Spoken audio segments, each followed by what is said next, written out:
Hello అండి, welcome back to daily taste. ఈరోజు recipe పచ్చి కొబ్బరితో కూర. ముందుగా పచ్చి కొబ్బరి తీసుకొని ఇలా ముక్కలుగా కట్ చేసి పెట్టుకోవాలి. పచ్చి కొబ్బరిని మిక్సీ పట్టుకోవడానికి మిక్సీ జార్ తీసుకొని అందులో పచ్చి కొబ్బరి వేసుకోవాలి. మరి మెత్తగా కాకుండా కొంచెం కోర్స్గా గ్రైండ్ చేసుకోవాలి.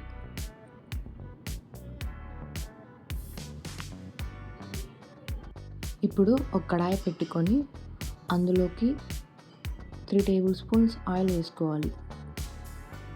ఆయిల్ హీట్ అయ్యాక అందులోకి ఆవాలు, జీలకర్ర, కొంచెం శనగపప్పు వేసుకొని బాగా వేయించుకోవాలి.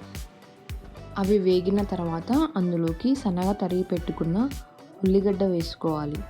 కొంచెం కరివేపాకు వేసుకొని బాగా కలుపుకోవాలి. ఆనియన్స్ మెత్తబడేంత వరకు మగ్గించుకోవాలి.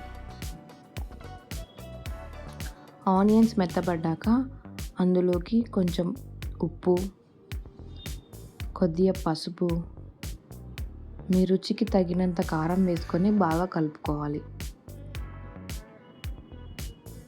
బాగా కలుపుకున్న తర్వాత మనం ముందుగా మిక్సీ పట్టి పెట్టుకున్న పచ్చి కొబ్బరి వేసుకొని బాగా కలుపుకొని 1 మినిట్ మగ్గించుకోవాలి.